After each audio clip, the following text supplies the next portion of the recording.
Bien, entonces, hay algunos scores que hablan de probabilidad de tromboembolismo de pulmón que son bastante útiles y que tienen en cuenta la clínica del paciente y los estudios complementarios. Pero lo más importante que tenemos que pensar es en qué casos sospechamos un tromboembolismo de pulmón. Entonces, la sospecha clínica, a ver si alguien recuerda, ¿les parece que vamos así también con participación? Me parece más útil. A ver si alguien recuerda la clínica de un tromboembolismo de pulmón. El síntoma cardinal del tromboembolismo de pulmón, ¿cuál es? La disnea.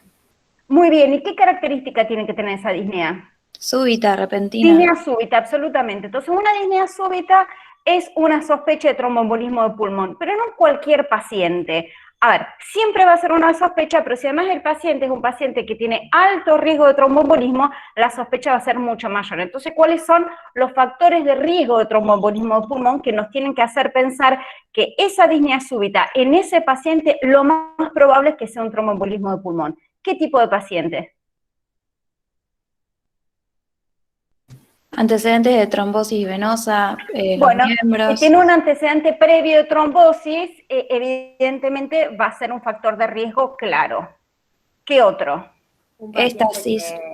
que esté internado. Éstasis venosa, postoperatorios, dice alguien absolutamente, pacientes que están en cama, que están inmovilizados, absolutamente. Entonces, factores de riesgo que dependen de circunstancias como un postoperatorio, fundamentalmente de cirugías pelvianas, puede ser cualquier postoperatorio, sobre todo si está inmovilizado, pero cirugía abdominal o de pelvis o cirugía de cadera, altísimo riesgo de tromboembolismo de pulmón.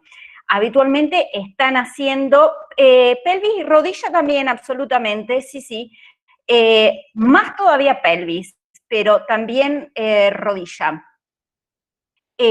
Cuanto más larga fue la cirugía, también mayor es el riesgo, y cuando más tiempo esté inmovilizado el paciente, mayor es el riesgo.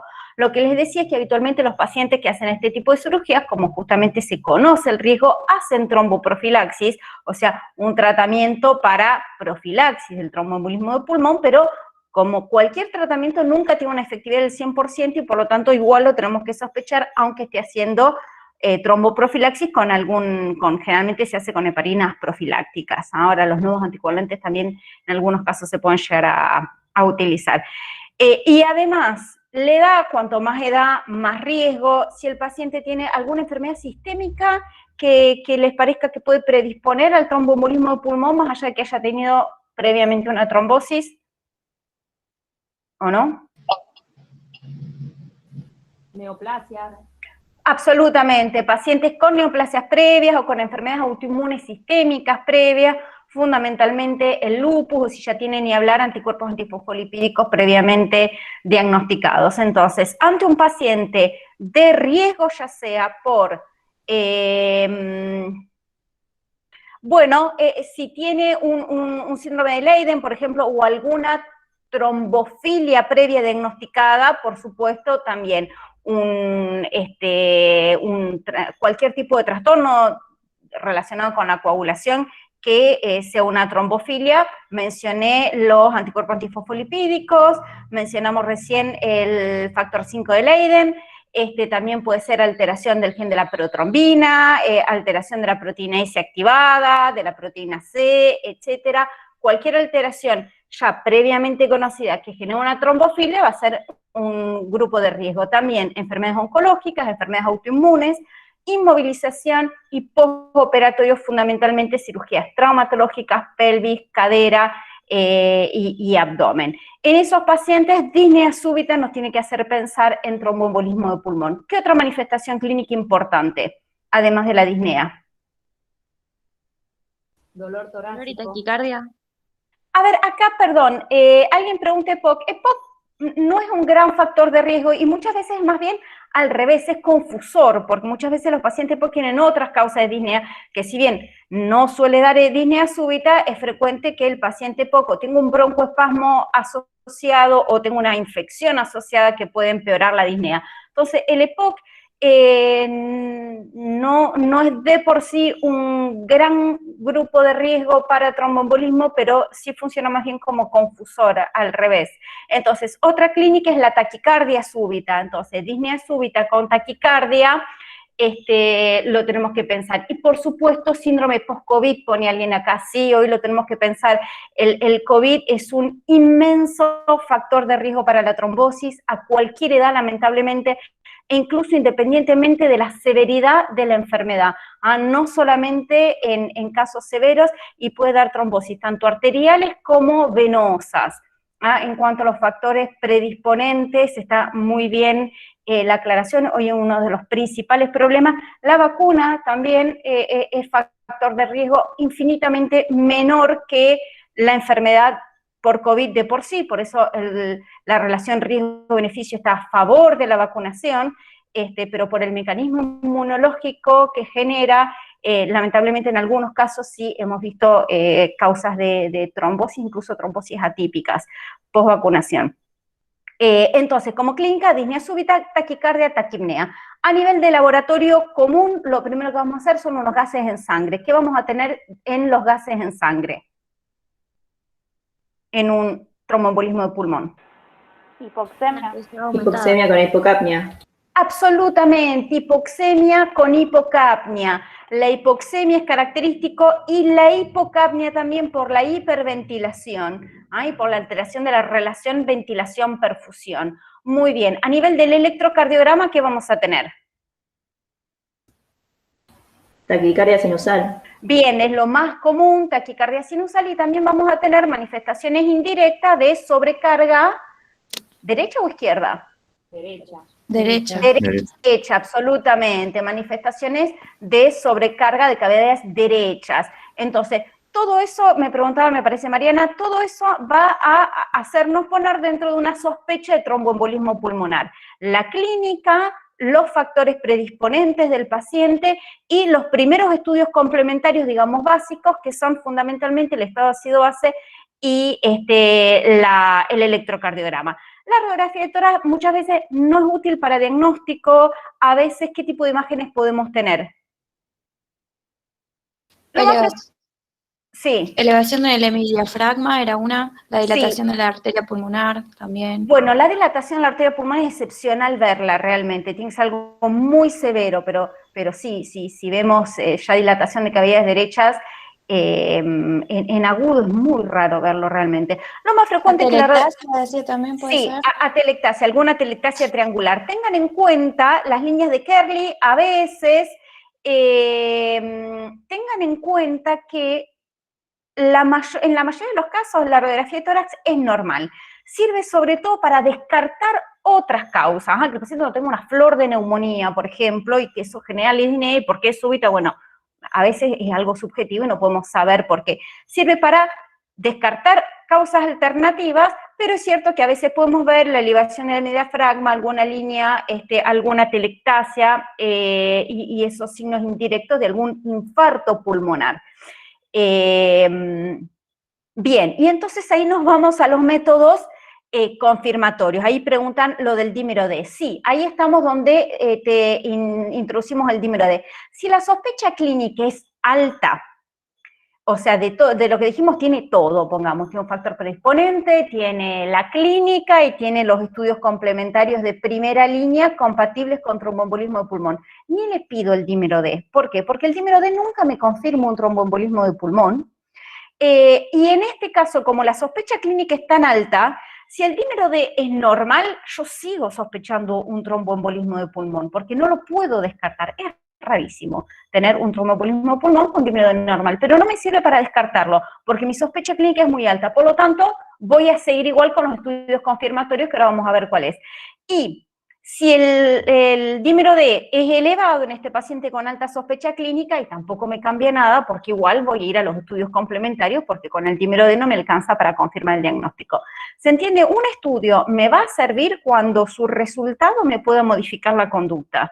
Por lo tanto, en este caso, al no modificarme la conducta, no tiene sentido que le dedique tiempo, porque para esperar el resultado del dímero D antes de hacer el estudio confirmatorio, le estoy perdiendo un tiempo que a lo mejor lo puedo utilizar para otra cosa y recursos.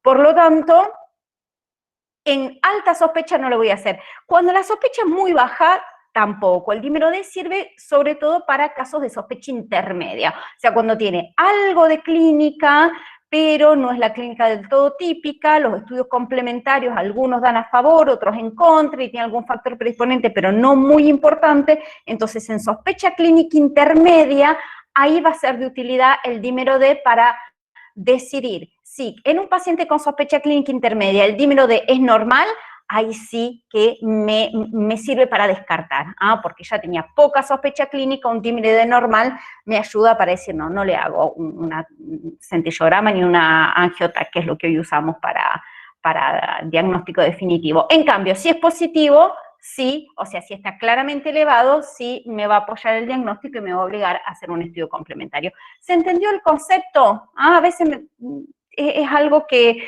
a ver, no digo que no, si uno lo tiene disponible, en algunos lugares lo piden prácticamente siempre, pero la indicación que tiene su lógica y que está en las recomendaciones es dímero D en casos de sospecha intermedia de tromboembolismo de pulmón, porque es donde me va a cambiar la conducta. En pacientes con sospecha intermedia, un dímero D normal me permite alejar el diagnóstico y no avanzar en estudios complementarios. Un dímero D alto me obliga a avanzar en estudios complementarios.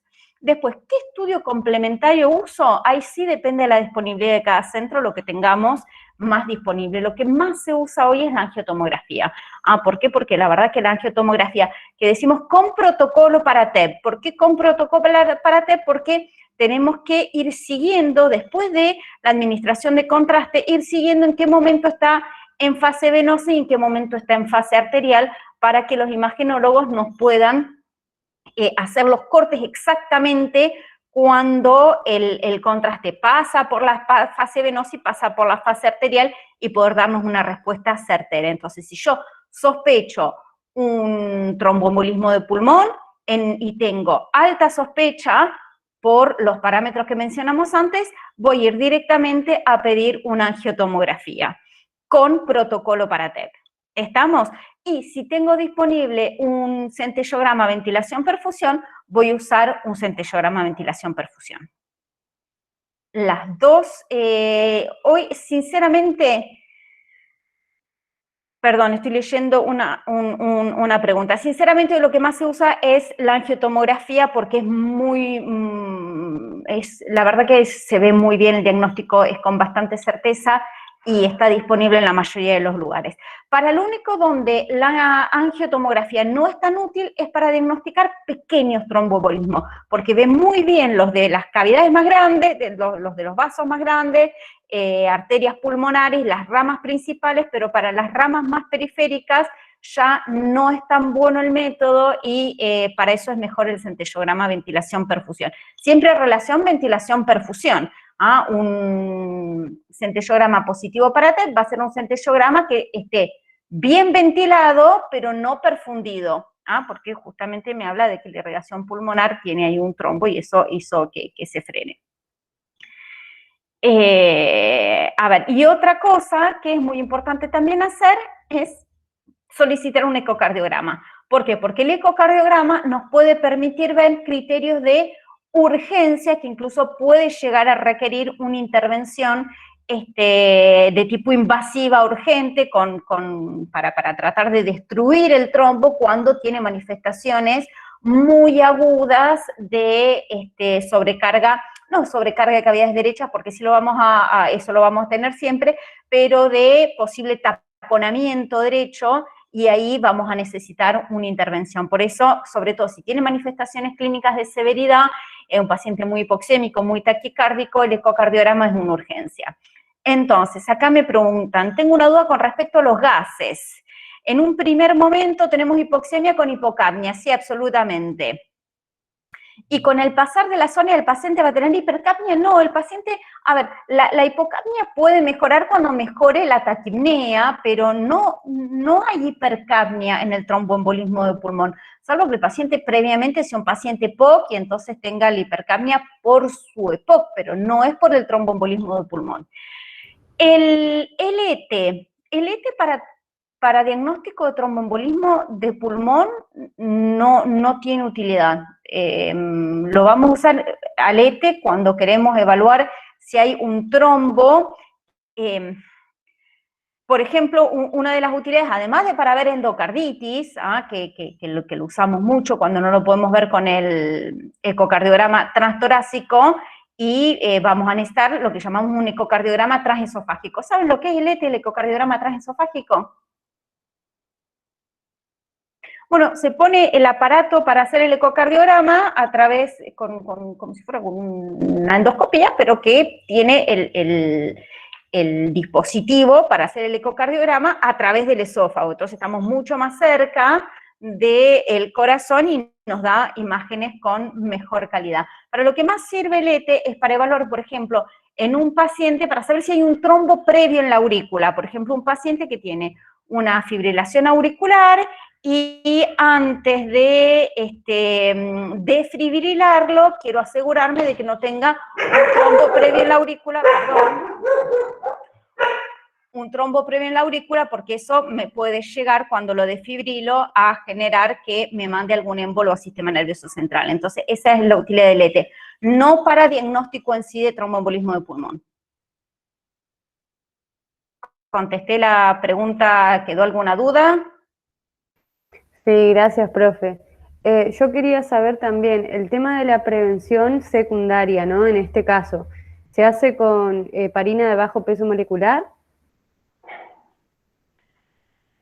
Prevención secundaria. A ver, no sé a qué llamas prevención secundaria. El tratamiento de un paciente con tromboembolismo de pulmón va a ser inicialmente con heparina, puede ser heparina sódica endovenosa o heparina de bajo peso molecular, y en algunos casos también se pueden usar los nuevos anticoagulantes en forma inicial y después se pasa a una anticoagulación oral, que pueden ser los antivitamina K, que es la warfarina o el acenocumarol, o los nuevos anticoagulantes que hacen inhibición directa de los diferentes factores de la coagulación. El tratamiento, según el riesgo del paciente, puede ser 6 meses a 1 año. En algunos casos, el hecho de haber tenido una trombosis, sobre todo una trombosis severa, como en este caso, nos obliga a hacer tratamiento anticoagulante a largo plazo si el paciente tiene una trombofilia previa. Entonces, trombofilia, por ejemplo, un síndrome antifosfolipídico o un factor 5 de Leydig, u otro tipo de trombofilia, y además tiene una trombosis, son pacientes que se van a anticoagular a largo plazo. No sé si eso es lo que llamás con tratamiento profilaxis secundaria. En realidad es tratamiento anticoagulante que puede ser por un tiempo de 6 meses a 1 año, según si hubo un desencadenante claro o la severidad o el tipo de paciente, o bien en pacientes que yo ya considero que tienen una trombofilia, el tratamiento ya es un tratamiento mucho más prolongado, en algunos casos de por vida. Claro, yo lo que preguntaba es, en un paciente que ya tuvo un episodio de TEP, ¿cómo se sigue? Entonces se brinda anticoagulantes orales por 6 meses, 1 año, dependiendo del riesgo. Exactamente, exactamente. Si es una trombosis venosa profunda periférica, son 3 meses, y si es un tromboembolismo de pulmón, en la gran mayoría de los casos son 6 meses de tratamiento anticoagulante, y en algunos casos puede ser un poquito más prolongado.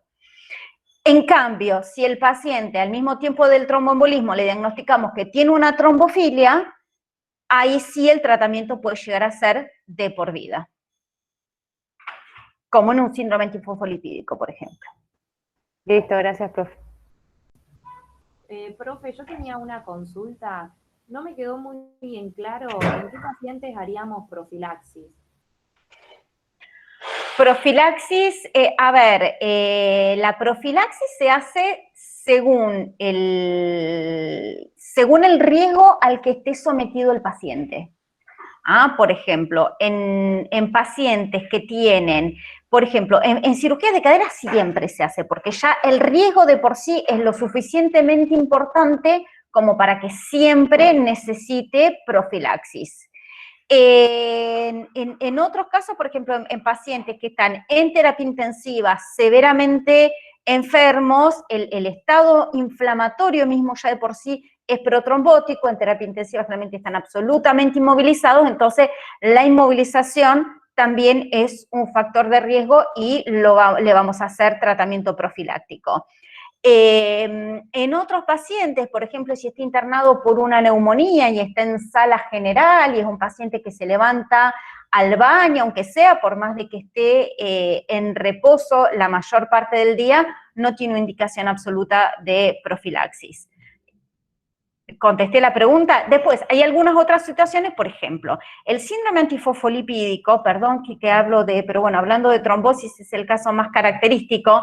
El síndrome antifosfolipídico es un estado protrombótico que podemos decir que se trata de un síndrome antifosfolipídico cuando el paciente tuvo un evento, ya sea trombótico o un evento obstétrico, más los anticuerpos antifosfolipídicos. Si el paciente tuvo un evento trombótico, el tratamiento va a ser anticoagulación de por vida si tiene por lo menos 2 determinaciones separadas por 3 meses de anticuerpos antifosfolipídicos positivos a títulos altos. Ahora, y en cambio, si el evento fue un evento obstétrico, habitualmente, por lo menos fuera del embarazo, solamente antiagregación. Ahora, ¿qué pasa si un paciente tiene solamente una trombofilia, ya sea anticuerpo antifosfolipídico, factor 5 de Leydig, u alteración de la proteína C, etcétera, pero nunca tuvo una trombosis? Entonces, en esos casos se va a indicar profilaxis ante situaciones de riesgo menores, por ejemplo, cualquier tipo de cirugía, cualquier tipo de inmovilización, incluso viajar en avión, embarazo. Entonces, la indicación o no de profilaxis va a depender de si el paciente de por sí tiene algún factor de riesgo y del riesgo de la intercurrencia que está ocurriendo. ¿Se entiende, Albertina? Sí, Me parece que perfecto, eras vos. gracias. Sí, gracias. Entonces, en situaciones de riesgo muy altos, como por ejemplo cirugía de cadera, paciente internado en terapia intensiva, severamente enfermo, totalmente inmóvil, no hay ninguna duda. Pacientes que están hospitalizados pero que no están totalmente inmóviles y que no tienen de por sí un factor de riesgo, no hace falta.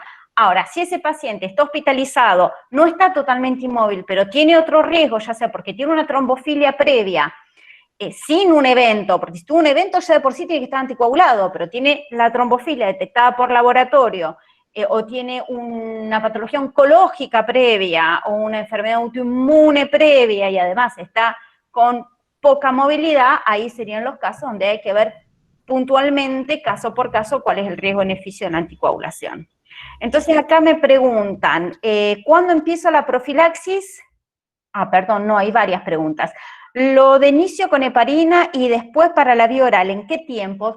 Bueno, yo puedo iniciar la heparina endovenosa y ya al día siguiente empezar a usar los anticoagulantes orales, salvo que piense que el paciente vaya a necesitar algún tipo de intervención o que sea un postoperatorio inmediato. Realmente los postoperatorios inmediatos tratamos de no usar anticoagulantes orales por si se tiene que reintervenir, por ejemplo, porque la heparina se suspende y deja de actuar, la heparina endovenosa sobre todo, deja de actuar a las pocas horas, en cambio los anticoagulantes orales están varios días actuando.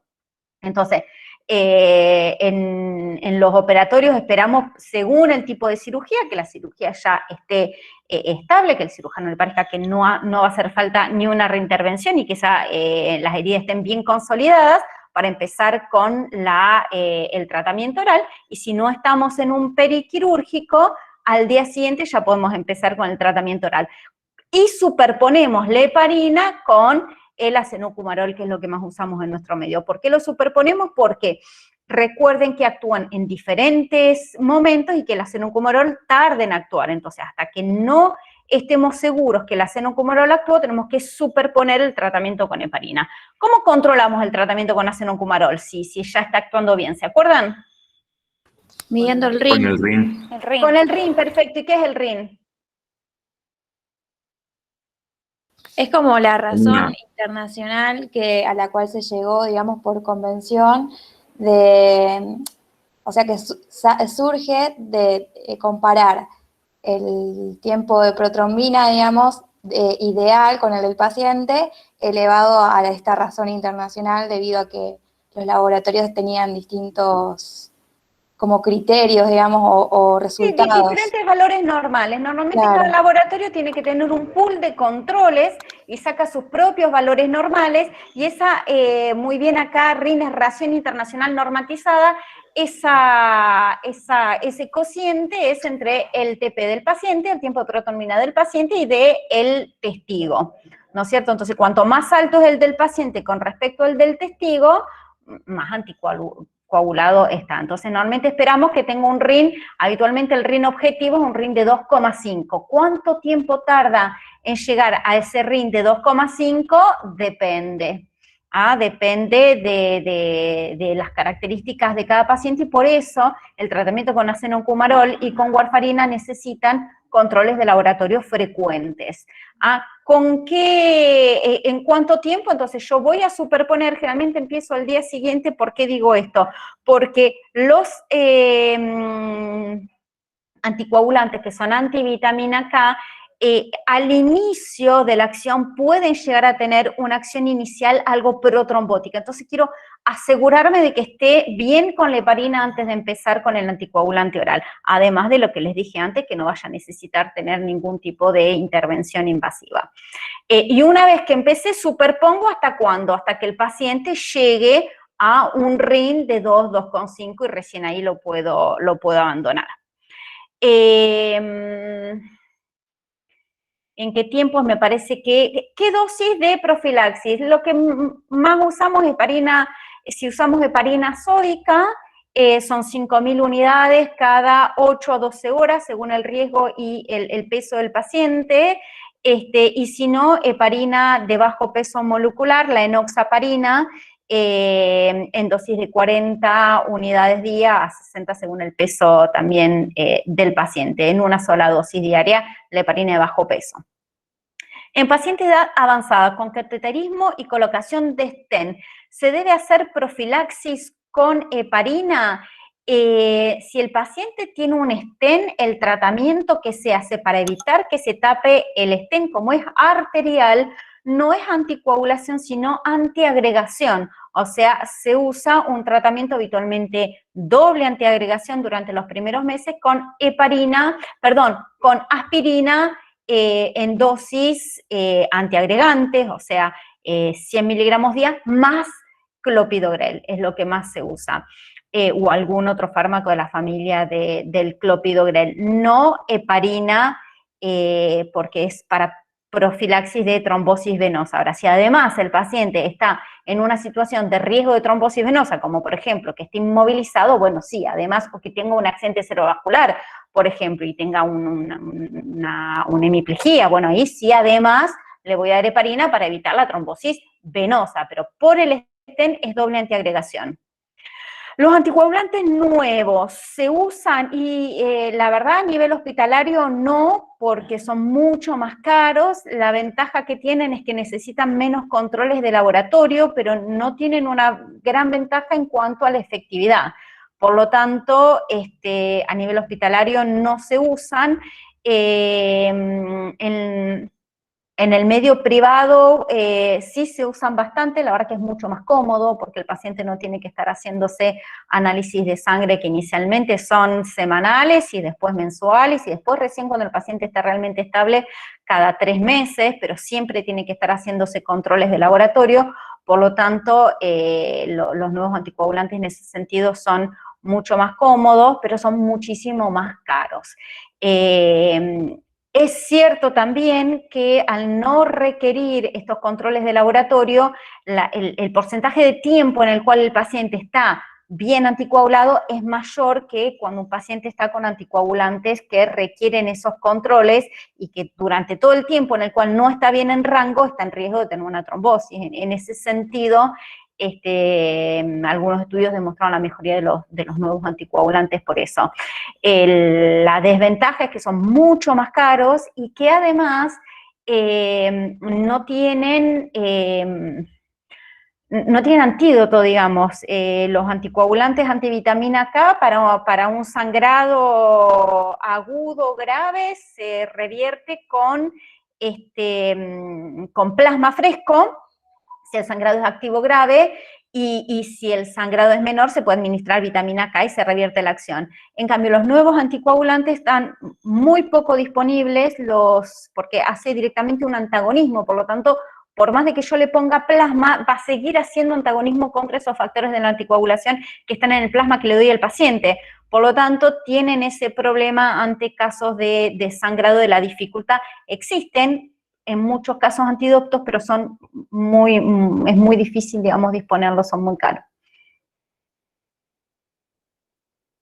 Profe, yo tenía una duda. En el caso que uno use fibrinolíticos en el tratamiento, ¿cómo se, o sea, la coagulación sería también después con anticoagulante oral acenocumarol? ¿Sería igual? Bueno, obviamente que no se puede superponer. El tratamiento fibrinolítico se usa en algunos casos muy puntuales, cuando hay justamente severos signos de hipertensión pulmonar aguda, con signos de sobrecarga aguda de cavidades derechas, y por supuesto que no se usa en forma simultánea, pero después sí se anticoagula. El tratamiento fibrinolítico es para sacar masa trombótica, digamos, para que haya menos masa, entonces tenga menos cantidad menos presión en forma aguda en esos vasos pulmonares que son los que digamos, la causa de muerte. Pero una vez que no está más actuando el fibrinolítico, que actúa muy rápidamente y la acción también se va muy rápidamente, sí, a largo plazo, por supuesto, se anticoagula. Buenísimo, gracias. Profe, entonces, a ver si me quedó claro. El tratamiento del TEP es con primero fibrinolíticos y luego anticoagulación. No. Los fibrinolíticos se usan en algunos casos puntuales de severidad. No se usa siempre el fibrinolítico. Es más, son muy pocos casos donde se usan fibrinolíticos en el tromboembolismo de pulmón. El tratamiento se usa en casos severos y eso es bien del especialista. Por eso la importancia que mencionábamos antes de hacer un ecocardiograma cuando el paciente tiene manifestaciones de severidad, porque es lo que nos va a definir si necesita o no necesita fibrinolíticos. Salvo esos casos muy severos y según indicación por ecocardiograma a evaluar con el especialista, el tratamiento es anticoagulación. Inicialmente con heparina, que puede ser heparina de bajo peso o heparina sódica, y posteriormente con anticoagulantes orales, siempre superponiendo hasta que actúe el anticoagulante oral. Gracias.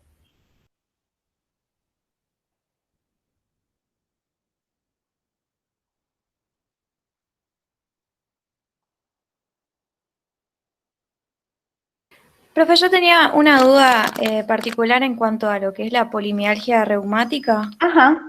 Me parece como, no leí en algún sitio algún método de diagnóstico, no sé, certero, digamos, como que es más clínico el diagnóstico. Absolutamente. Como en la gran mayoría de las enfermedades autoinmunes, en realidad, el diagnóstico es clínico y se basa en un conjunto de manifestaciones clínicas. Hay, como para la mayoría de las autoinmunes también, clasificaciones con criterios clasificatorios que ayudan justamente a hacer ese diagnóstico clínico, y entre ellos los más importantes están la rigidez matinal, que es un criterio muy importante, los dolores generalizados, pero sobre todo a nivel de los hombros, e incluso la tenosinovitis a nivel de los hombros, si es bilateral, es también un criterio importante, que no cumpla criterios de otras enfermedades que den también inflamación crónica, porque factor reumatoideo negativo, anticuerpo anticitrulinado negativo, para alejarme, digamos, otras enfermedades que también pueden dar justamente sinovitis y los dolores generalizados, y la eritrosedimentación elevada. Son los criterios más característicos. O sea, uno lo va a sospechar cuando un paciente nos habla de que tiene dolores, sobre todo a la mañana, mucha rigidez matinal, que molestan sobre todo los hombros, que se despierta duro. Es característico que te diga que cuando se despierta a la mañana no puede ni agarrar la sábana, o se despierta a la noche y le cuesta agarrar la sábana para taparse porque está realmente muy duro. Es lo más característico, ahí lo vamos a sospechar. Y dentro de los estudios complementarios me van a servir las ecografías de hombros para constatar que tenga esa astenosinovitis o bursitis. Nos va a servir la eritrosedimentación elevada, y también nos van a servir para descartar o nos van a orientar hacia otros diagnósticos como la artritis reumatoidea, si llegara a tener factor reumatoideo positivo, anticuerpo anticitrulinado positivo. Con ese conjunto también nos sirve la edad, ¿no es cierto? Es excepcional en menores de 50 años, o sea que eso también está dentro de nuestros criterios, que suma puntos a favor. O sea que con ese conjunto de síntomas clínicos me va a ayudar a hacer el diagnóstico, y otra cosa que es muy útil también para el diagnóstico es la respuesta a corticoides. Es característico una excelente respuesta a corticoides. Es común que los pacientes tengan dolores muy generalizados, muy intensos, muy discapacitantes, y que con dosis bajas o medias de corticoides tengan una respuesta espectacular en 48 horas. En uno de los casos que el paciente vuelve a consultorio y recuerdo un paciente se me puso a saltar en consultorio: mire doctora, ¿cómo estoy? Salto. Es muy impresionante la respuesta clínica, y eso también es una de las cosas que más ayuda a confirmar el diagnóstico. Lo cual no quiere decir que voy a dar corticoides si no tengo una sospecha clara, pero la buena respuesta al corticoide en cuanto a la clínica, el dolor, la rigidez, y en cuanto a el descenso de la velocidad de eritrosedimentación es fundamental para el diagnóstico. Contesté la pregunta. Ay, Sí, creo que no le veo la cara a nadie, pero bueno. Profe, yo quería consultar sobre el diagnóstico de lupus. En particular, porque por ahí se me hace un poco de lío con los anticuerpos y poder tenerlo como más claro. No sé, o el lupus por drogas, por ejemplo, que es el antihistona, por lo que vi. Bueno, ¿con qué sí o sí tendríamos que asegurarnos dentro del laboratorio inmune como para poder hacer el diagnóstico? Bien. De lupus? Bien, si estuvieron leyendo algo de lupus van a ver que parece así como un capricho, que cada tantos años cambian los criterios clasificatorios. Tenemos los del 89, los del 92, 97, 2012 y 2019. No es capricho, es que, digamos, a medida que se va avanzando en el conocimiento de la enfermedad, se llega a la conclusión de que hay algunas características clínicas que ayudan más a definir un diagnóstico de lupus, y por eso esos diagnósticos no es alguien que decide, sino generalmente es un conjunto de médicos expertos que evalúan qué características clínicas y de laboratorio tenían sus pacientes a los que ellos diagnosticaron lupus, y digamos, juntando la experiencia de toda esa comunidad médica, se llega a decir, bueno, para decir que un paciente tiene lupus tiene que cumplir con estos criterios clasificatorios, fundamentalmente para ensayos clínicos. Esos criterios clasificatorios, recuerden que son clasificatorios, no son diagnósticos. El diagnóstico de una enfermedad es un acto médico, y los criterios clasificatorios son una herramienta para realizar este acto médico. Sí son indispensables para incluir pacientes en ensayos clínicos, porque cuando hablamos de que un paciente va a responder o no, digamos, a determinada medicación, tenemos que estar hablando todos de lo mismo, pero también es cierto de que es una herramienta para un médico para hacer su diagnóstico, lo cual no quiere decir que si no me llega a cumplir con esos criterios clasificatorios no puedo hacer el diagnóstico, porque el diagnóstico es un diagnóstico, les digo de nuevo, es un acto médico.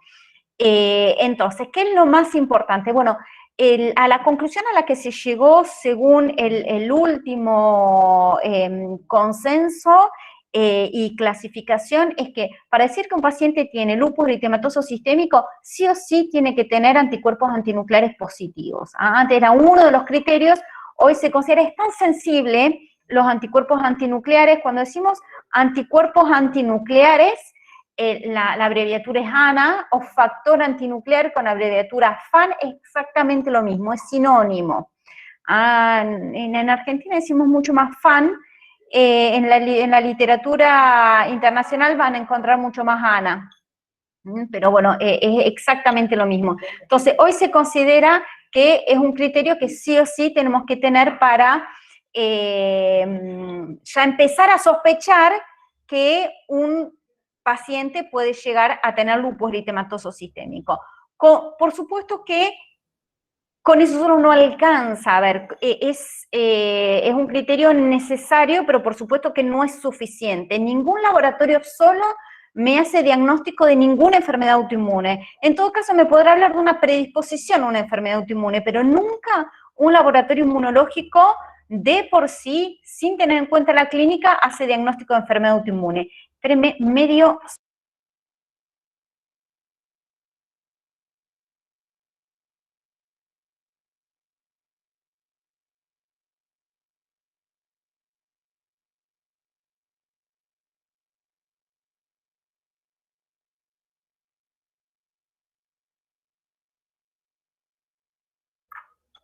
Discúlpeme. Entonces, una de las cosas que más tenemos que tener en cuenta cuando yo, en primer lugar, voy a sospechar lupus.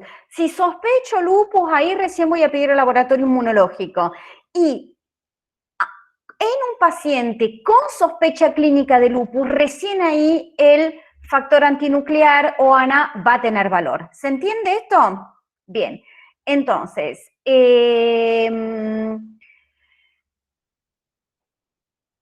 ¿qué manifestaciones clínicas me hacen sospechar lupus? Y ahí después voy a esa pregunta de Jimena con respecto a cuáles me hacen pensar más en daño renal. ¿Cuáles son los factores clínicos que me hacen sospechar lupus? Los más frecuentes es, en primer lugar, un grupo etario, ¿no es cierto? ¿Cuál es el grupo etario que con más frecuencia voy a sospechar lupus si tiene alguna manifestación clínica? Entre 20 y 40 años. Mujeres jóvenes, mujeres en edad fértil. Ojo que los pacientes varones con lupus pueden tener lupus, son mucho más difíciles, no solamente porque la relación mujer-varón en lupus es 9-1, hay 9 veces, para 9 mujeres con lupus hay un varón con lupus, por lo tanto, al ser mucho menos frecuente lo vamos a sospechar menos, pero además las manifestaciones clínicas de los varones con lupus son diferentes habitualmente, no es el típico síndrome cutáneo articular que es característico de las mujeres con lupus. Lo pueden tener también, pero muchas veces tienen ahí una pleuritis, un daño renal con ninguna otra cosa, y la verdad que hasta que uno llega al diagnóstico es mucho más difícil, muchas veces hasta más severo. Pero bueno, entonces, ¿en quién voy a sospechar lupus? Sobre todo en mujeres en edad fértil con compromiso cutáneo y articular. El compromiso cutáneo, los característicos es la fotosensibilidad, es un rash fotosensible. Fotosensibilidad sola no me alcanza, pero la lesión cutánea fotosensible, que la más característica es el rash malar, pero puede estar también en otras zonas del cuerpo, fundamentalmente fotoexpuestas, y puede ser agudo, subagudo o crónico. El agudo es bien eritematoso, puede ser papular, una pápula, o sea, se palpa, y el subagudo y sobre todo el crónico ya me puede dejar en las fases crónicas atrofia cutánea, zonas de hipopigmentación y de hiperpigmentación. Eso es lo característico. No siempre hace falta la biopsia, sobre todo cuando es el típico rash malar. En primer lugar, la cara no se biopsia, y en segundo lugar, es tan típico que no hace falta biopsiar, pero hay algunas lesiones menos características, sobre todo subagudos o crónicos, donde la biopsia va a ser útil. Y en cuanto al articular, lo característico es el compromiso de manos, de pequeñas articulaciones, metacarpofalángicas e interfalángicas proximales fundamentalmente, rigidez matinal mayor a media hora y con menos frecuencia compromiso de otras articulaciones. Para cumplir el criterio clasificatorio, digamos, para que me ayude para sospechar lupus, si hay poliartritis, es lo más fácil, y si hay un componente de dolor articular sin una tranquiartritis, pero que además tiene es en las manos y además tiene rigidez matinal mayor a media hora, ya me alcanza para criterio. Y sí puede asociarse con síndrome antifosfolipídico, ahora lo vamos a mencionar también cuando hablemos del laboratorio inmunológico. Otras manifestaciones clínicas que me hacen sospechar lupus, lo neurológico, fundamentalmente convulsiones, psicosis lúpica. En las clasificaciones del 2012 agregaron, porque la verdad que es bastante frecuente, las polineuropatías o mononeuritis múltiple o neuropatías craneales, que la última clasificación la sacaron, no porque no sean frecuentes en el lupus, sino porque de por sí me tienen que hacer sospechar a lo mejor otra enfermedad autoinmune, sobre todo el síndrome de Sjögren, por ejemplo, que tiene mucho neuropatía craneal. Lo mismo que la mielitis transversa, que estaba en la clasificación del 2012 y que no está en la del 2019, pero que la verdad es que son manifestaciones relativamente frecuentes, que si cumple con las otras características clínicas también lo vamos a tener. Después pleuritis, pericarditis, a veces la pleuritis puede ser simplemente la típica clínica. ¿Cuál es la típica clínica de la pleuritis? ¿Dolor en punta de costado? Absolutamente, dolor en puntado de costado, muy aguda con la respiración profunda, que corta la respiración, y si es muy característico y no tengo otro diagnóstico asociado, hasta puede sumar como criterio clasificatorio, por más de que no tenga la confirmación, que lo mejor para confirmar una pleuritis es la ecopleura, o eventualmente una tomografía, si tengo tomografía, y bueno, obviamente si ya lo veo con la radiografía también, pero a veces no se ve en la radiografía. Lo mismo con la pericarditis. Serositis, compromiso neurológico, el compromiso renal lo característico es la glomerulopatía, que puede ser desde una glomerulofritis de tipo 1 hasta una tipo 5, según la clasificación, y que podemos ver en el sedimento urinario como proteinuria o hematuria, cilindros hemáticos, y van a hacer sospechar lupus eritematoso sistémico. Y desde el punto de vista de una analítica común general, las citopenias, leucopenia, fundamentalmente linfopenia y plaquetopenia, que sí tiene el resto de las manifestaciones clínicas, digamos, son criterios que suman para lupus. La anemia, si no es hemolítica, es común en el lupus, pero no es parte de los criterios clasificatorios porque es muy inespecífica, pero la anemia hemolítica sí es criterio de lupus. ¿Qué tiene la anemia hemolítica en el lupus? ¿Anticuerpos? No sería exactamente un anticuerpo, es una reacción. ¿El CUMS puede ser? Absolutamente, es una reacción de CUMS. Es lo característico de la anemia hemolítica en el lupus, y como cualquier anemia hemolítica, ¿qué va a tener en el laboratorio común, digamos? Bilirrubina indirecta alta. Muy bien. La aptoglobina no baja. Baja, consumida, aptoglobina consumida, ¿y qué otra cosa de laboratorio de anemia hemolítica? Y la LDH alta. LDH. Absolutamente, el LDH alta, bilirrubina indirecta alta, aptoglobina consumida, y en el caso de lupus son anemias hemolíticas CUMS positivos. Hay otras anemias hemolíticas CUMS positivos que no son de lupus, pero en el lupus actualmente son CUMS positivas. Perfecto. Eso en cuanto al laboratorio general. Y ahora sí, vamos a hablar del laboratorio inmunológico. Entonces ya dijimos que lo primero que sospechamos es, si sospechamos lupus, lo primero que pedimos es un factor antinuclear. Si es negativo, es como que salvo que mi sospecha clínica sea muy alta, y es donde yo les decía antes que es un conjunto de síntomas y que a veces el laboratorio puede tener errores y que el diagnóstico es médico, pero salvo que tenga altísima sospecha clínica, si el FAN es negativo, ya está, digamos, tengo que pensar en otros planteos diagnósticos. Si un factor antinuclear es positivo, tengo que completar los estudios de todos los anticuerpos nucleares, y ahí es donde están lo que llamamos antígenos nucleares extraíbles, o ENA. Hay entre el SM, el anti-RO, el anti-LA y el anti-RNP. Dentro de esos cuatro, el que es criterio clasificatorio de lupus es el anti-SM. Y ahí alguien me preguntaba acá si es indicador de daño renal. No, el anti-SM habitualmente no es indicador de daño renal, muchas veces es indicador más de un compromiso cutáneo importante y es bastante específico de lupus eritematoso sistémico. El anti-RO y el anti-LA son bastante frecuentes en el lupus, pero no son criterios clasificatorios porque son más característicos de qué otra enfermedad autoinmune. ¿La glomerulonefritis? No. ¿Sjögren? Sjögren, absolutamente, el síndrome de Sjögren. Y muchas veces un paciente con lupus, si tiene anti-RO y anti-LA positivo y o anti-LA positivo, es frecuente que tenga un síndrome de Sjögren secundario asociado.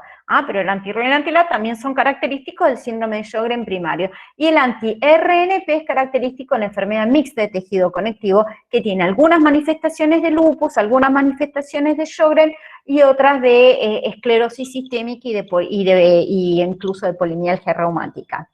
Bien, y después otro anticuerpo que vamos a pedir, que no está dentro de los antígenos nucleares extraíbles, es el anti-ADN. Y el anti-ADN, sí, para volver a la pregunta de Jimena, es un gran predictor de compromiso renal. No significa que indica daño renal. Lo único que indica o no daño renal es un sedimento de orina, eventualmente una urea y una creatinina alta, que eso ya sería un estadio más avanzado, que esperamos no diagnosticarlo en ese momento, sino diagnosticarlo en estadios más tempranos, y eventualmente el síndrome clínico como síndrome nefrótico.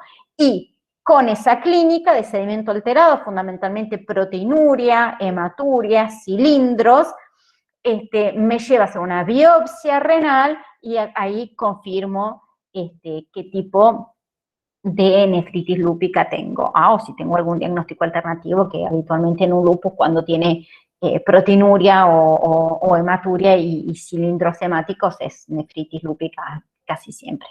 ¿Se entiende entonces?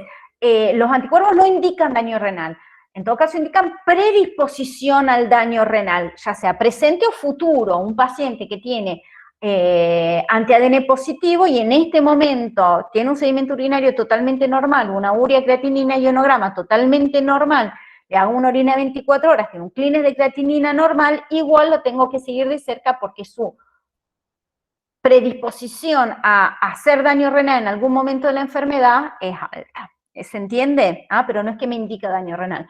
Y otra cosa que me habla de actividad de la enfermedad en general y fundamentalmente renal, pero en general me habla de actividad de la enfermedad, es el complemento consumido. Entonces también voy a pedir C3, C4 y CH50, que son los factores de complemento, que cuando están consumidos es porque se consumen, porque el complemento, recuerden que se va a meter cuando hay complejos antígeno-anticuerpo para ayudar a la opsonización, o sea que un antígeno se junta con el anticuerpo y ahí se mete el complemento y ayuda a que los neutrófilos lo fagociten y lo saquen de circulación y se resuelva la infección. En este caso, los complejos antígeno-anticuerpos van a ser por reacción autoinmune, pero de todas maneras van a consumir complemento. Ese complemento consumido habla de actividad del lupus eritematoso sistémico en general, de cualquier actividad, y en particular también de daño renal, porque el daño renal es por complejo antígeno-anticuerpo. Bien, y otros anticuerpos que nos van a servir mucho son los anticuerpos antifosfolipídicos.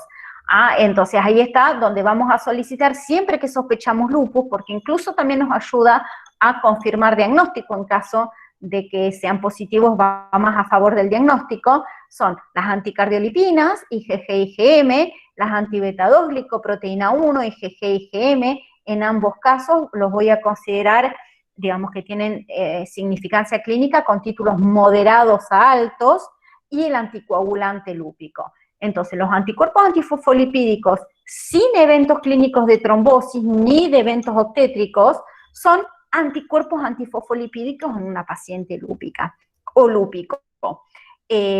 No quiere decir que el paciente tenga un síndrome antifosfolipídico, pero sí sabemos que el hecho de tener esos anticuerpos da alguna predisposición a trombosis, y en el contexto de lupus sí está indicado antiagregación con heparina en pacientes que tienen anticuerpos antifosfolipídicos positivos, en los títulos que les dije, moderados a altos para las anticardiolipinas, IgG, IgM, las anti-beta-2 glicoproteína 1, IgG, IgM, o cualquier valor de anticoagulante lúpico positivo. Si hablo muy rápido, me paran. Bien, ahora, si además de tener los anticuerpos, y yo los confirmé, porque a veces hay anticuerpos transitorios, entonces no, una sola vez no me sirve como para decir, bueno, este paciente tiene realmente una predisposición a trombosis, no, lo tengo que confirmar. Y hoy se habla de que lo tengo que confirmar con 3 meses de separación. Antes era menos, hoy hablamos de 12 semanas de separación, y yo lo confirmo. Y además la paciente o el paciente tuvo un evento trombótico, ya sea, gracias, ya sea arterial o venoso, si tiene los anticuerpos confirmados, pasó un tiempito, siguen siendo positivos. Y hace un evento arterial, por ejemplo, un accidente cerebrovascular, un infarto agudo de miocardio, una trombosis arterial en miembros inferiores, o hace un evento trombótico venoso, tromboembolismo de pulmón o trombosis venosa profunda, ese paciente tiene un síndrome antifosfolipídico y ese paciente se anticoagula de por vida.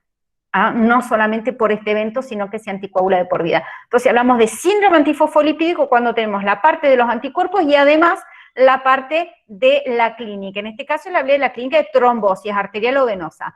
Hay otros eventos que también hablan de alguna manera indirectamente de trombosis, que son los eventos obstétricos, ya sea abortos, que para qué sean, digamos, cumplan criterios de síndrome antifosfolipídico, tienen que ser a repetición, si son abortos tempranos. ¿Por qué? Porque es un fenómeno muy común en pacientes sanas, por lo tanto, si no son repetidos, se habla de 3 abortos tempranos antes de 10 semanas de gestación, o pérdidas fetales, ya con uno solo, como es un fenómeno que ya es mucho menos frecuente, con uno solo ya cumple criterios, o también retraso del crecimiento intrauterino, preeclampsia o eclampsia, que también indirectamente nos habla de alteraciones de la circulación placentaria.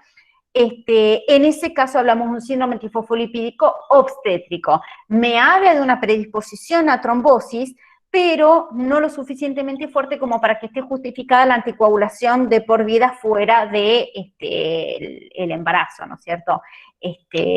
Sí va a estar indicada antiagregación. Un segundo.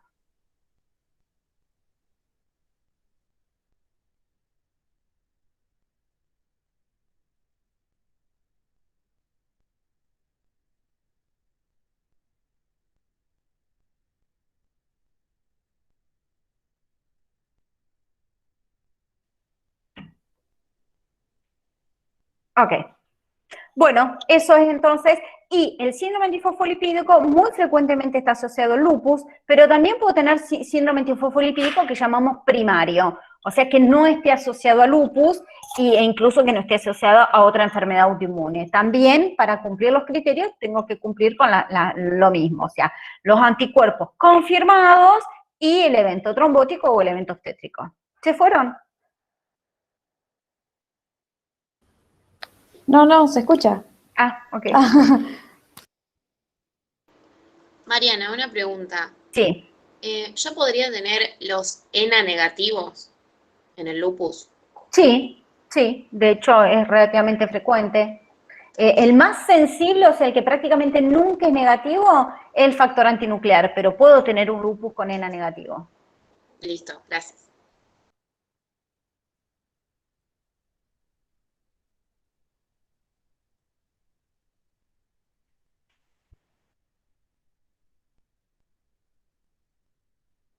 Hola, profe, buenas tardes. ¿Qué tal? Yo tenía una pregunta con respecto a los criterios mayores de endocarditis. Quería saber si el soplo se toma como criterio mayor o no, porque lo tengo como sumado a la parte de la afectación endocárdica, pero no sé si va junto con ecocardiografía o si no se lo tiene en cuenta. No, sí, es un criterio. A ver, es un criterio mayor si vos sabés que es un soplo nuevo. Sí. Ok, entonces serían 3, el hemocultivo y el ecocardiograma y el soplo. Absolutamente. Listo, muchas gracias. De hecho, en la clínica va a ser lo que más nos va a orientar. Un soplo nuevo, idealmente si conozco al paciente y agrego un soplo, va a ser uno de los elementos más orientadores. Claro, porque lo tenía como junto con la ecocardiografía, sino como que no, pero claro, sí, por eso preguntaba. Sí. Muchas gracias. Profe, tengo una consulta. A mí lo que me cuesta, yo estoy atendiendo con una compañera y no nos sale, no sabemos cómo es el manejo, por ejemplo, en el paciente con crisis aguda, ya sea crisis, una reagudización asmática o lo mismo nos pasa con el paciente en EPOC, o sea, una reagudización del EPOC. Bien, ahí te contesto. Espera que acá alguien hace una aclaración que es absolutamente correcta. ¿Nuevo o cambiante? Si hay un cambio significativo en un soplo previo, también vale como soplo nuevo. Perdón que volvamos. Entonces, reagudización.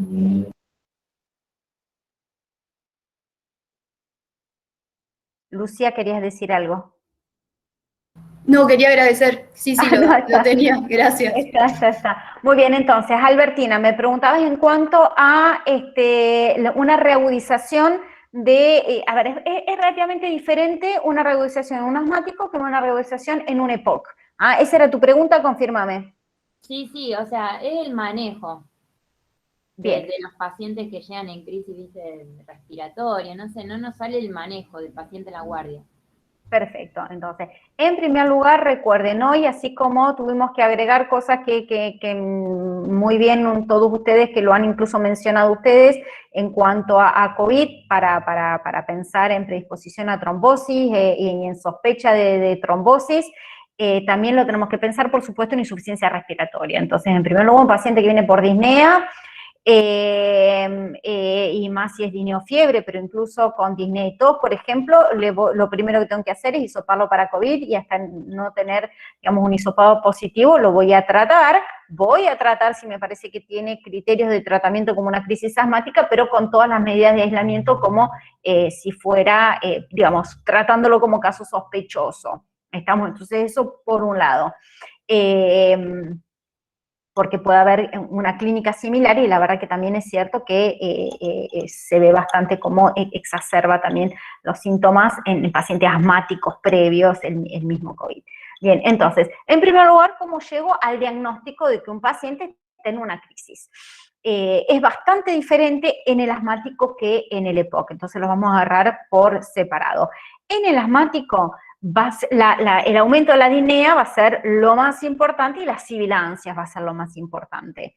Y cuando hablamos del aumento de la disnea desde el punto de vista subjetivo del paciente, también va a ser muy importante la mecánica respiratoria y la frecuencia respiratoria al examen físico. ¿Qué me fijo cuando evalúo la mecánica respiratoria de un paciente?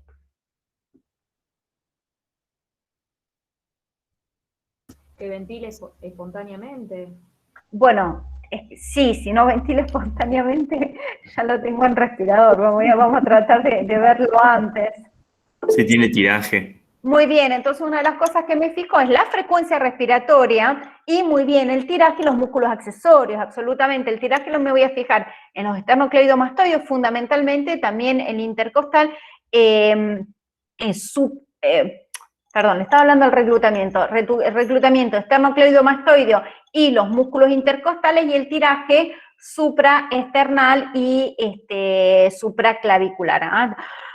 Cuando veo que esto se mete para adentro, esto es tiraje, y el reclutamiento son los músculos que se ponen duros y se ve a simple vista o se puede tocar cuando el cuello, por ejemplo, un paciente que tiene cuello corto y que es obeso, va a ser más difícil observarlo, puedo palpar y siento que se contraen los esternocleidomastoides. Y además la frecuencia respiratoria. Bien, y entonces, eso en cuanto a la inspección, y lo otro que me voy a fijar son, como muy bien dice acá, Leonel, las sibilancias. Voy a escuchar las sibilancias, que son las manifestaciones más características de la crisis asmática.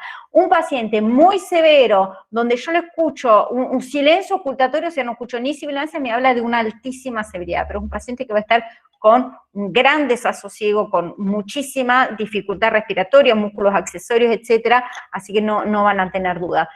Pero salvo ese caso extremo donde ya la obstrucción es tal que no deja ni pasar el aire, por lo tanto no escucho ni siquiera el chiflido que hace el aire cuando pasa, básicamente, que son las sibilancias, que es el ruido que hace el aire cuando pasa a través de un bronquio que está obstruido por la constricción de los músculos peribronquiales, es la manifestación clínica más característica, que incluso el paciente muchas veces lo sabe reconocer y hasta se escuchan a veces en forma audible sin estetoscopio.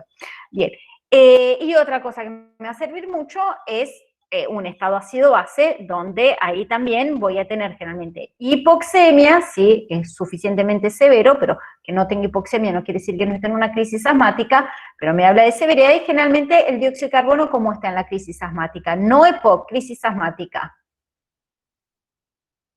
La CO2, ¿cómo está? Bajo. Bajo, absolutamente, porque hiperventila, Bien, al revés del EPOC, que el EPOC es claramente un retenedor. ¿Ah? Bien, entonces, si en caso de una crisis asmática severa puedo llegar a no poder eliminar el aire también y entonces a veces puedo tener algo de hipercamia e incluso acidosis respiratoria, pero no es lo más frecuente. Entonces, y otra cosa que me va a servir muchísimo es lo que llamamos el pico flujo. El pico flujo es como si fuera una mini espirometría, que es muy importante que los pacientes conozcan su pico flujo basal, y es simplemente un dispositivo donde el paciente tiene que soplar lo más fuerte posible y se ve hasta dónde levanta una bolita que, digamos, la altura a la que llega va a depender de la capacidad ventilatoria del paciente en ese momento. Entonces, con la clínica, la mecánica respiratoria, la frecuencia respiratoria, la presencia de sibilancias, el pico flujo, y otra cosa que nos sirve también es ver que no tenga lo que llamamos pulso paradojal, que el pulso paradojal me habla de un stop, digamos, en el momento en que disminuye entre la sistólica y la diastólica, en el momento inspiratorio por los cambios de presiones negativas, puedo llegar a tener ese silencio y esa diferencia entre el momento en que los pulsos son continuos y los pulsos son discontinuos según los cambios respiratorios, cuando la diferencia entre el primero y el último de esas interrupciones se llama pulso paradojal, que también me habla de la severidad de la crisis asmática. Muy bien, ahí lo número 1 va a ser corticoides endovenoso. El corticoide que más usamos, ¿se acuerdan cuál es en la crisis asmática? La hidrocortisona. A ver, si tiene la severidad como para que requerir una evaluación en guardia y tiene tiraje, reclutamiento, aumento de la sibilancia, voy a tener que recurrir a corticoides endovenosos, habitualmente la hidrocortisona, además del tratamiento con los beta-2 agonistas como el salbutamol. Y para crisis más leves, lo que puedo hacer es simplemente indicarle al paciente los beta-2 agonistas de acción rápida, como el salbutamol, que puede ser en inhalación, y el aumento de su dosis de corticoides inhalados habitual. ¿Corticoides inhalados recuerdan alguno? ¿Budesonide? Perfecto, fluticasona, budesonide, perfecto. Entonces, generalmente vienen los inhalatorios que llamamos de mantenimiento, que viene con un corticoide inhalado, más un beta-2 agonista de acción prolongada, como por ejemplo el salmeterol. Entonces, a ver, me parece que les hice un poquito de lío. En una crisis asmática lo primero que evalúo es la severidad. Si no tiene criterios de severidad, pero tiene alguna sibilancia, el paciente tiene una buena mecánica respiratoria, no es hipoxémico, le voy a indicar simplemente aumento de la dosis de su tratamiento de mantenimiento, que es el corticoide inhalado, más el beta-2 agonista de acción prolongada, como el salmeterol, más unos rescates que llamamos con salbutamol, que son beta-2 agonistas de acción corta. Y con eso, si la crisis es leve, podemos evaluar la respuesta. Si tiene criterios de severidad, ahí sí voy a necesitar corticoides en forma sistémica, habitualmente en forma endovenosa, como la hidrocortisona endovenosa. Profe, una pregunta.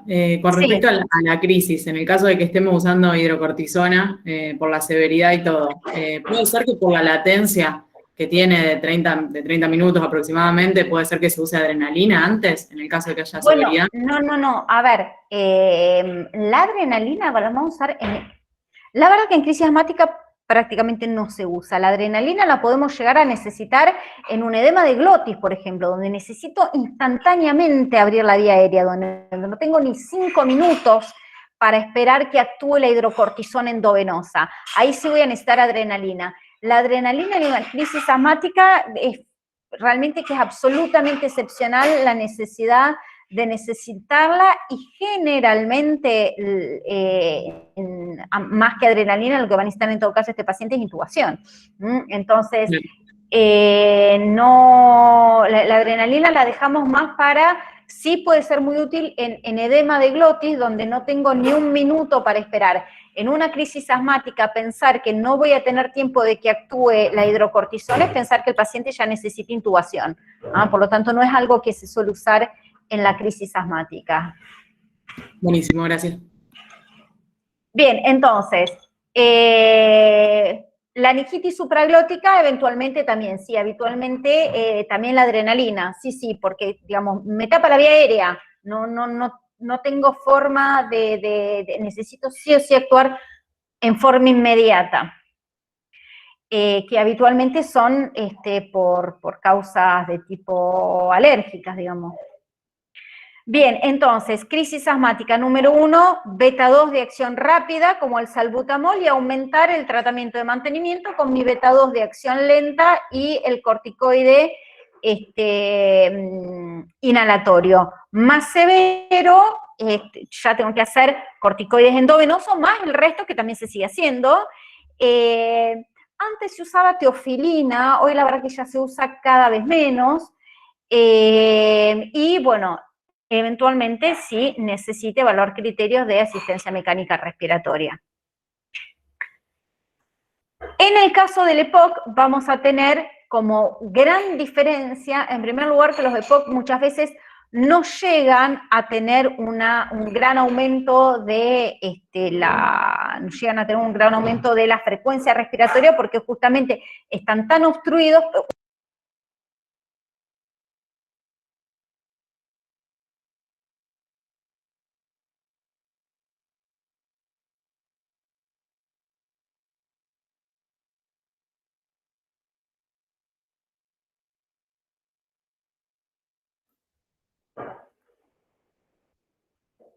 Perdón. No me acuerdo. Estaba hablando del EPOC, profe. En el EPOC, bien. En el EPOC les cuesta tanto eliminar el aire que no logran tener un gran aumento de la frecuencia respiratoria. Ahora vamos a ver, con mucho tiraje, mucho reclutamiento, a lo mejor tiene 18 de frecuencia respiratoria. No dice, no está tan mal, y no, es lo máximo que puede porque tardan tanto, gracias, sí, tardan tanto eliminar ese aire, están tan obstruidos que no logran estar muy taquipnéicos en muchos casos, o sea que no se confíen con la frecuencia respiratoria en el paciente EPOC. Y otra cosa que es la gran diferencia entre el paciente EPOC y el paciente asmático es lo que decíamos antes de la retención del dióxido de carbono. En el EPOC justamente al no poder generar ese intercambio, por ser gran retenedores, lo que vamos a tener es una hipercapnia importante, que ojo que en la crisis asmática severa también la puedo tener, pero en el EPOC es casi lo característico, la hipercapnia. Y para saber si esa hipercapnia es aguda o no, ¿qué parámetro del ácido base me va a ser útil?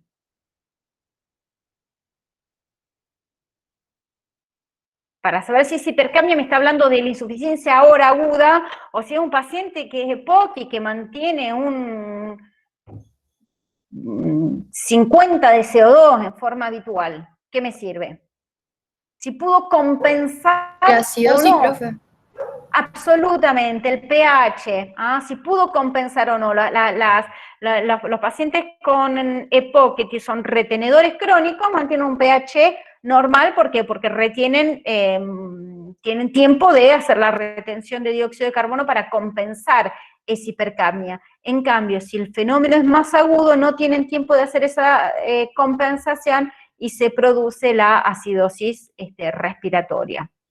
Bien, entonces voy a tener muy en cuenta, tanto en el asmático como en el EPOC, el pH, y sobre todo en el EPOC por eso, porque como ya tiene la hipercapnia basal, cualquier dificultad para eliminar el dióxido de carbono me va a llevar a una acidosis respiratoria, y a veces los trastornos hidroelectrolíticos y los trastornos, digamos, relacionados con las arritmias asociadas a esa acidosis pueden ser uno de los criterios de severidad. En ese caso también voy a usar salbutamol, pero va a ser más útil los productos de tipo hiperatropio, en agudo. Ahora hay muchos más tratamientos, por suerte, se han desarrollado muchos tratamientos nuevos para el EPOC, tiotropio y otros productos más recientes que son cada vez de mayor disponibilidad, pero todavía son caros y difíciles de disponer en forma habitual, pero en lo agudo lo que nos va a sacar el paciente es también el corticoide. El corticoide se va a usar por un tiempo corto, idealmente no más de 4, 5, 6 días, y después se va a suspender. Otra gran pregunta es ¿en qué casos son antibióticos? En las exacerbaciones de EPOC yo les diría prácticamente siempre. ¿Por qué? Porque el EPOC de por sí tiene aumento de sus secreciones bronquiales, y de por sí una exacerbación de EPOC se va a dar con el aumento de la tos y expectoración mucopurulenta, y generalmente la causa es infecciosa. Por lo tanto, en el EPOC siempre voy a considerar que la exacerbación puede ser debida a una sobreinfección y por lo tanto voy a usar antibióticos. En el asmático, les voy a hacer en los dos casos, tanto EPOC como asma, una radiografía de tórax, y en el caso del asma, si yo veo que tiene una neumonía agregada, o que obviamente el paciente, además de tener los síntomas que dijimos del asma, que es la disnea, el aumento de la frecuencia respiratoria, la mala mecánica, las sibilancias, además tiene fiebre y tiene expectoración mucopurulenta, o si le escucho en alguna zona rales crepitantes, bueno, ahí además de tener la crisis asmática puede haber sido desencadenada por una neumonía, por una infección respiratoria. En ese caso sí voy a usar antibióticos en el asmático, ya sea porque por clínica o por radiografía de tórax diagnostique una infección bacteriana asociada. Si no, en el asmático no voy a usar en forma rutinaria antibióticos, salvo que por sospecha clínica o por laboratorio sospeche una infección. En el EPOC prácticamente siempre las exacerbaciones se deben a las infecciones, y de hecho uno de los criterios para diagnosticar un empeoramiento de un EPOC es el aumento de la tos y la expectoración mucopurulenta. Por lo tanto, las exacerbaciones en los pacientes EPOC siempre requieren antibióticos. No sé si es prácticamente siempre, yo diría que siempre requieren antibióticos. ¿Qué antibióticos vamos a usar? Bueno, ahí depende. Si es un paciente que estuvo internado frecuentemente y que requirió múltiples esquemas antibióticos, voy a sospechar que puede llegar a tener infecciones por gérmenes resistentes, entonces voy a tener que usar antibióticos de más amplio espectro, sobre todo si el paciente tiene signos de gravedad y si está hospitalizado, voy a usar por lo menos piperacilina, tazobactam para cubrir, ¿qué germen? Pseudomonas. Absolutamente, Pseudomonas. para cubrir pseudomonas, muy bien, muy bien. Si es una infección no tan importante, un paciente que no tiene internaciones muy frecuentes y que no tiene fundamentalmente que no tenga bronquiectasias, que son frecuentes en los EPOC. Las bronquiectasias son dilataciones bronquiales donde se suelen acumular secreciones y ahí se van generando gérmenes cada vez más resistentes y es muy frecuente que terminen teniendo colonización por pseudomonas. Pero si no tiene bronquiectasias y no tuvo hospitalizaciones frecuentes, un antibiótico como que no me cubra pseudomonas, como amoxicilina, clavulánico, puede ser suficiente y eventualmente agregar claritromicina. Cefalosporina de quinta generación antipseudomona también, sí, por ejemplo, Leonel.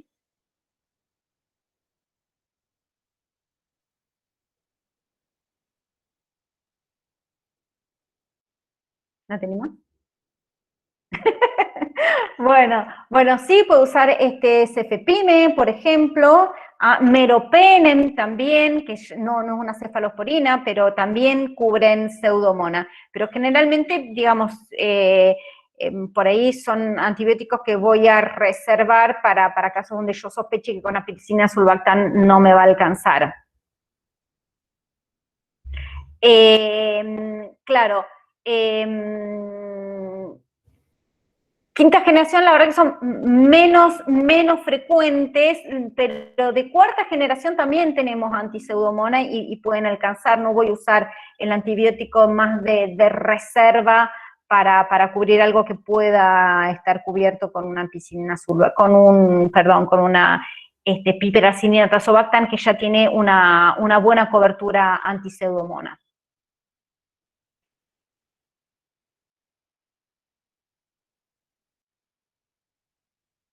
Bien, entonces, básicamente, lo más importante es evaluar la severidad.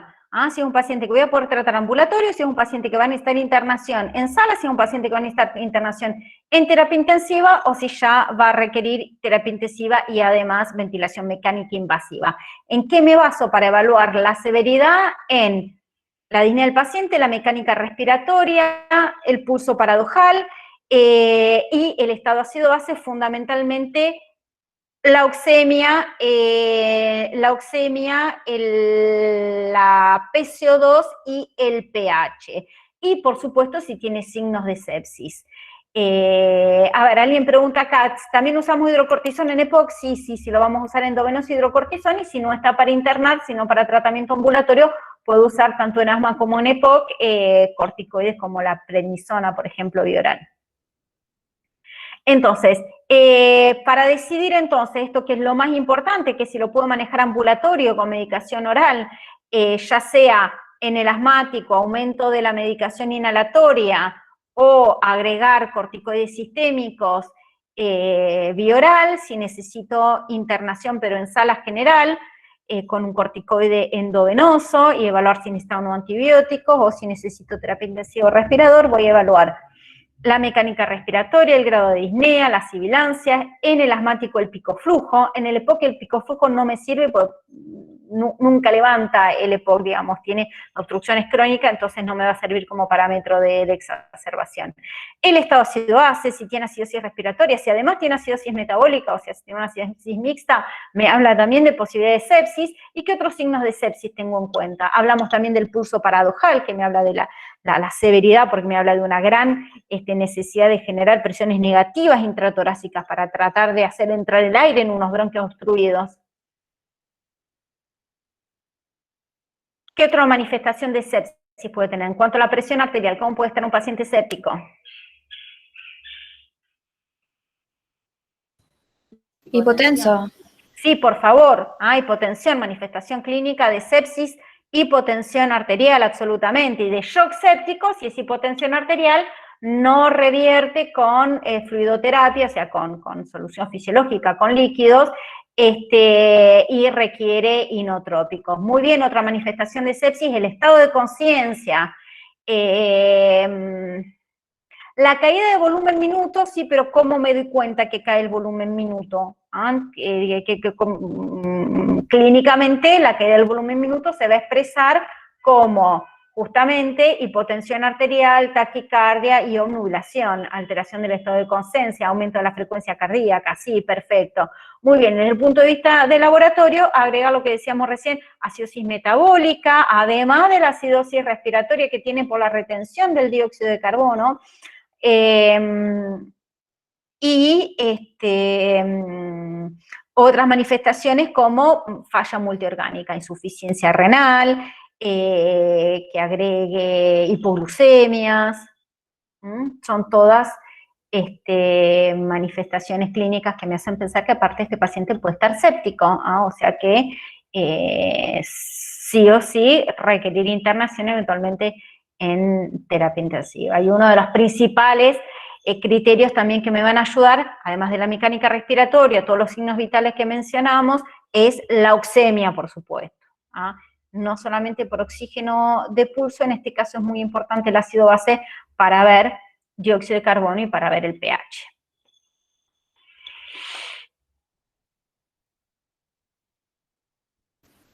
Profe, una consulta en cuanto a fibrilación auricular. Ajá. Quería saber en qué casos se debe anticoagular al paciente o si es siempre que se lo anticoagula. No, siempre no se anticoagula. Hay algunos scores que lo importante es que conozcan, digamos, las características que le aumentan el riesgo. Se anticoagulan los pacientes con fibrilación auricular cuando llegan a un score de riesgo que le aumente el riesgo de hacer trombosis, ¿no? Fundamentalmente accidentes cerebrovasculares. Entonces va a depender la edad, va a depender si el paciente es diabético, si el paciente, cuanto más edad, más riesgo, los diabéticos tienen más riesgo, si tiene algún otro factor predisponente, hipertensión, todo lo que predisponga en general a trombosis va a aumentar el riesgo. La realidad es que la fibrilación auricular es excepcional que ocurre en un paciente que tiene un corazón sano y que no tiene otros factores de riesgo. Entonces, generalmente cuando uno le calcula el score de riesgo para fibrilación auricular a los pacientes, sinceramente en mi experiencia en la gran mayoría de los casos cumplen con criterios de anticoagulación, por eso uno ve que muchísimos pacientes con fibrilación auricular están anticoagulados, pero de por sí la indicación de anticoagulación va a depender del riesgo del paciente de hacer esas trombosis. Perfecto, gracias.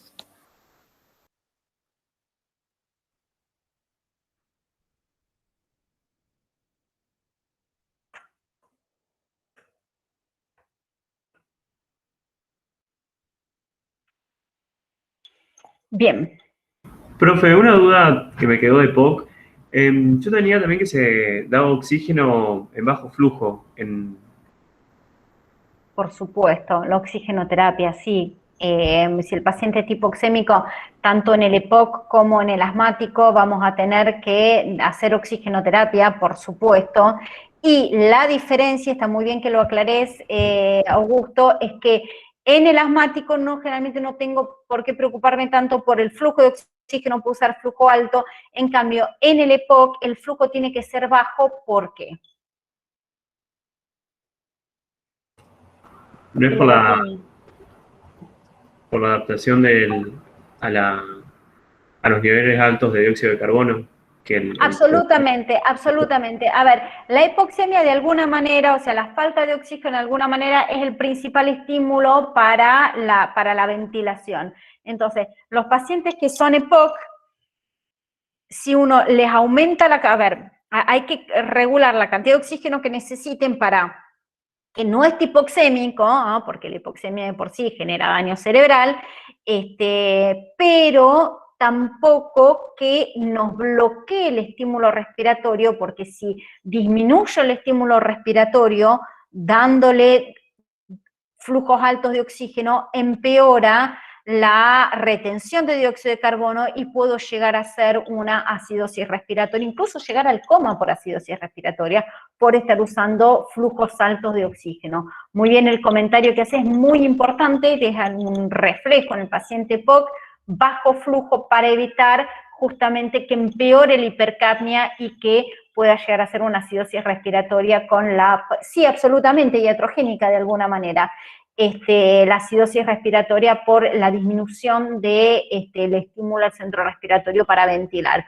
Entonces, cuando no logro, digamos, que el paciente tenga el oxígeno suficiente para no estar hipoxémico, o sea, tener por lo menos una PO2 en sangre mayor a 60 milímetros de mercurio, sin tener una hipercapnia que me lleve a una acidosis respiratoria, con un pH menor a 7,35, bueno, probablemente va a necesitar alguna ayuda, por lo menos una ventilación mecánica no invasiva, que me ayuda a, digamos, a poner bajo presión el oxígeno,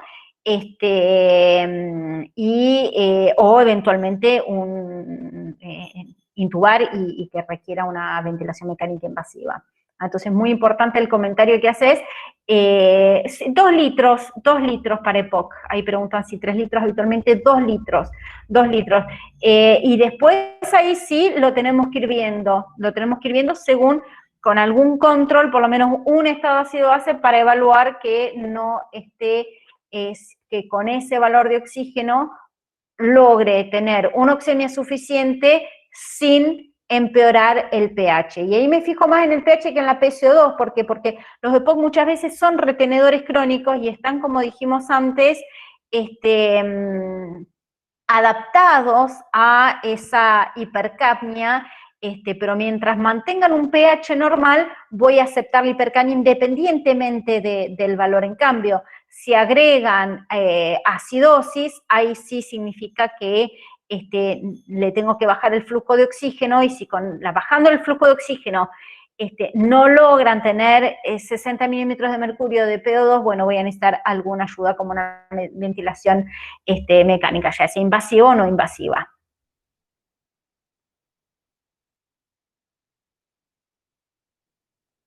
Que el paciente, Mariana, que la ventilación genere, estoy leyendo, perdón, acá una pregunta, que la ventilación, el flujo genere neumotoras por el oxígeno, en realidad ahí el problema es de la fracción inspirada de oxígeno, no de la presión que llega de oxígeno. El tema del bajo flujo en los pacientes de POC no es por el riesgo de neumotoras, que de por sí, bueno, puede ser que tengan aumento del riesgo de neumotoras, pero no es el motivo por el cual no puedo aumentar la presión de oxígeno. Es para evitar el aumento de la hipercapnia y la acidosis respiratoria asociada. ¿Alguien me preguntaba algo?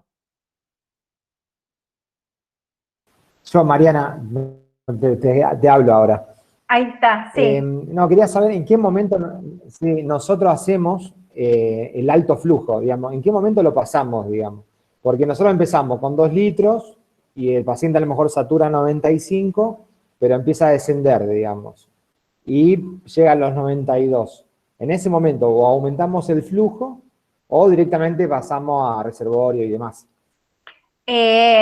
Podés probar hasta 3 litros y un ácido base. Si en el ácido base no generó acidosis respiratoria, lo puedes mantener en 3 litros. Más de eso, ya sabés que no vas a poder subir y ya vas a necesitar una ayuda en intensivista para evaluar cuál es la mejor forma. Generalmente los EPOC bien despiertos con ventilación no invasiva por lo menos siempre se inicia. Listo, perfecto, gracias.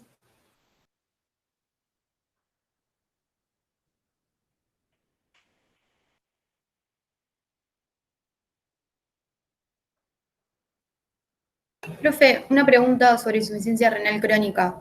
Ajá. ¿Cómo es el tema de la utilización de las estatinas? Porque yo tengo entendido que están contraindicadas, pero los vi también como que se administran.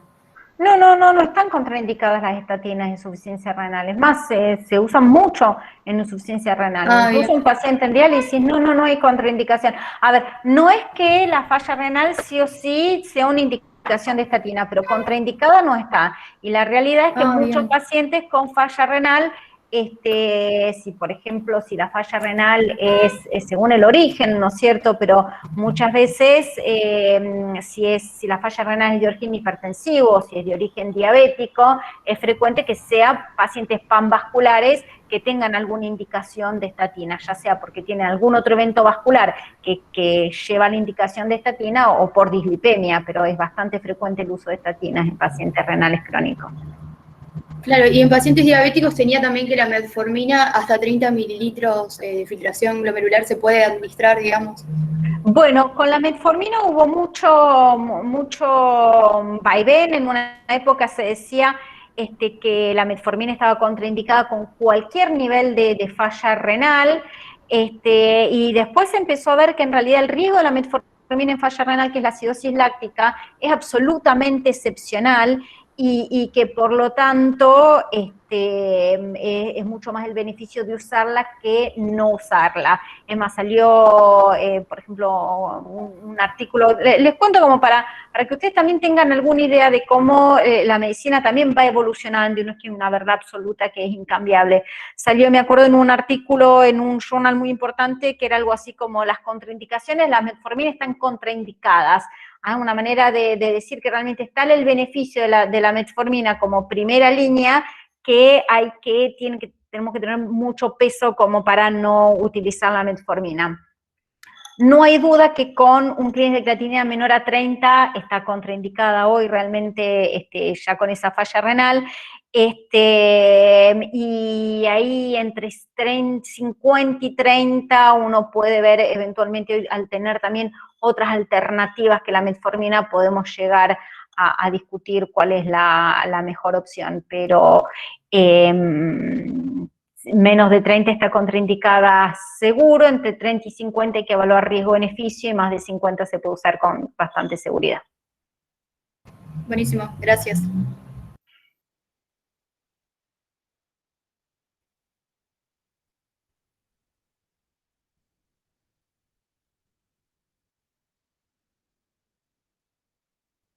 Bien.